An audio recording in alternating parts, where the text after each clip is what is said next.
بسم اللہ الرحمن الرحیم۔ السلام علیکم ناظرین، آج کا ہمارا عنوان ہے حضرت ابوبکر صدیق رضی اللہ تعالی عنہ کا مشقتیں برداشت کرنا۔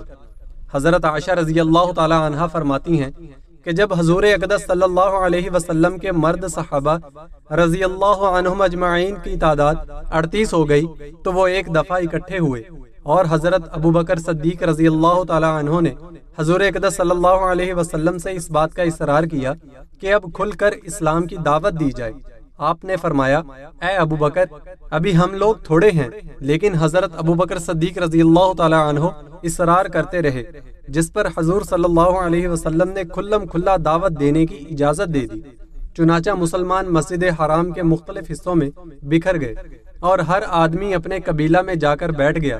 اور حضرت ابوبکر صدیق رضی اللہ تعالی عنہ لوگوں میں بیان کرنے کے لیے کھڑے ہو گئے اور حضور صلی اللہ علیہ وسلم بیٹھے ہوئے تھے۔ حضرت ابوبکر اسلام میں سب سے پہلے بیان کرنے والے ہیں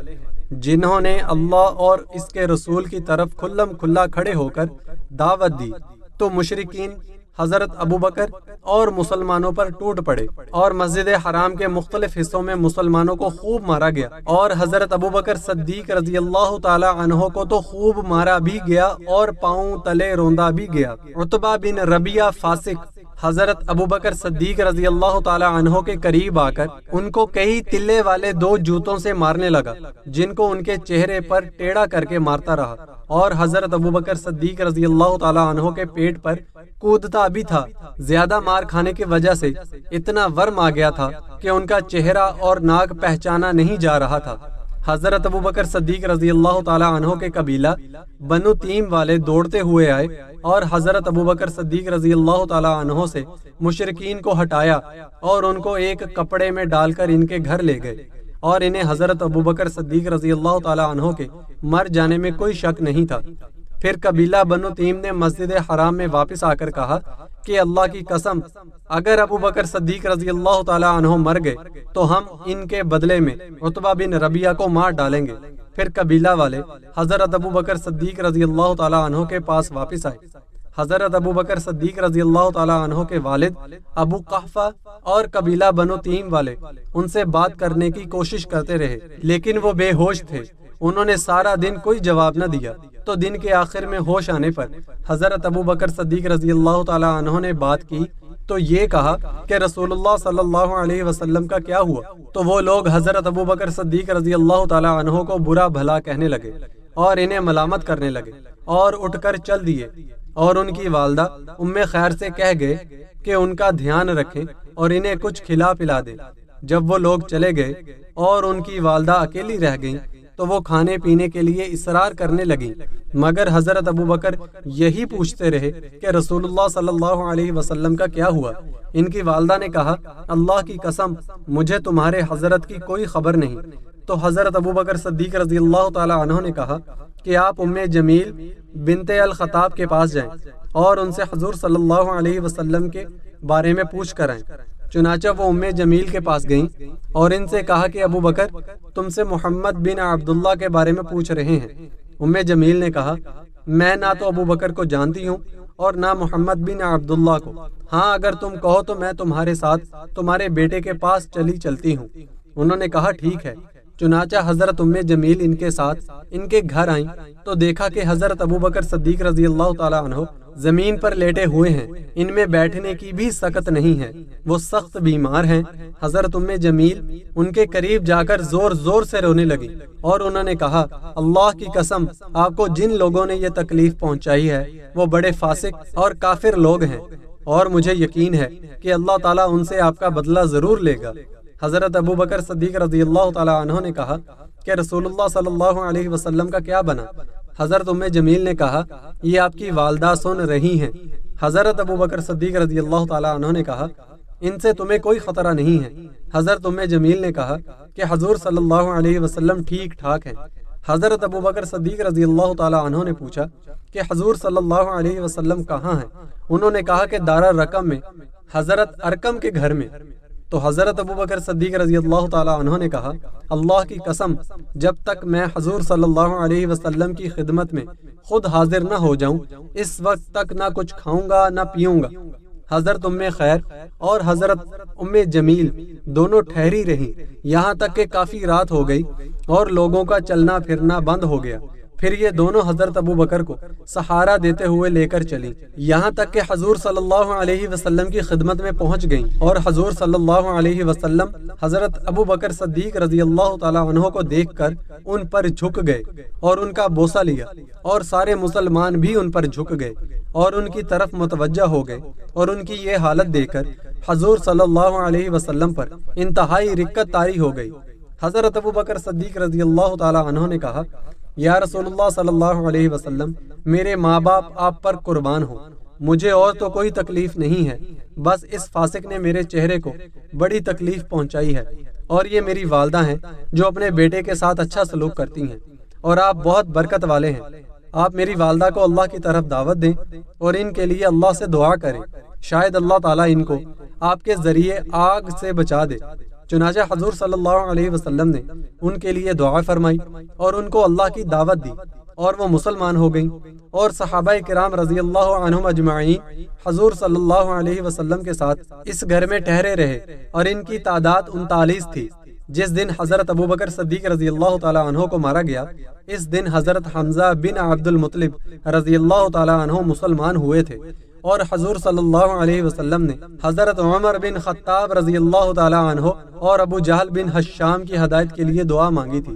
جو حضرت عمر رضی اللہ تعالی عنہ کے حق میں قبول ہوئی۔ آپ نے بدھ کے دن دعا مانگی تھی، اور حضرت عمر رضی اللہ تعالی عنہ جمعرات کو مسلمان ہوئے تھے۔ ان کے مسلمان ہونے پر حضور صلی اللہ علیہ وسلم اور گھر میں موجود صحابہ نے اس زور سے اللہ اکبر کہا جس کی آواز مکہ کے اوپر والے حصہ میں بھی سنائی دی۔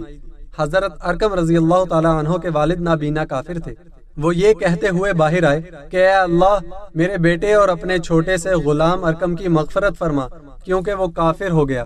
یعنی انہوں نے اسلام کا نیا دین اختیار کر لیا ہے۔ حضرت عمر رضی اللہ تعالی عنہ نے کھڑے ہو کر کہا، یا رسول اللہ صلی اللہ علیہ وسلم، ہم اپنا دین کیوں چھپائیں جبکہ وہ ناحق پر ہیں؟ آپ نے فرمایا، اے عمر، ہم تھوڑے ہیں، ہمیں جو تکلیف اٹھانی پڑی ہے وہ تم نے دیکھ ہی لی ہے۔ حضرت عمر رضی اللہ تعالی عنہ نے کہا، اس ذات کی قسم جس نے آپ کو حق دے کر بھیجا ہے، میں جتنی مجلسوں میں کفر کی حالت میں بیٹھا ہوں، میں ان تمام مجلسوں میں جا کر ایمان کو ظاہر کروں گا۔ چنانچہ وہ دارالرقم سے باہر نکلے اور بیت اللہ کا طواف کیا، پھر قریش کے پاس سے گزرے جو ان کا انتظار کر رہے تھے۔ ابو جہل بن حشام نے دیکھتے ہی کہا، فلاں آدمی کہہ رہا تھا کہ تم بے دین ہو گئے ہو۔ حضرت عمر رضی اللہ تعالی عنہ نے فرمایا، اشہد ان لا الہ الا اللہ وحدہ لا شریک لہ واشہد ان محمدا عبدہ ورسولہ۔ مشرکین یہ سن کر حضرت عمر رضی اللہ تعالی عنہ کی طرف جھپٹے۔ حضرت عمر رضی اللہ تعالی عنہ نے حملہ کر کے عتبہ کو نیچے گرا لیا اور اس پر گھٹنے ٹیک کر بیٹھ گئے اور اسے مارنے لگے اور اپنی انگلی اس کی دونوں آنکھوں میں ٹھونس دی۔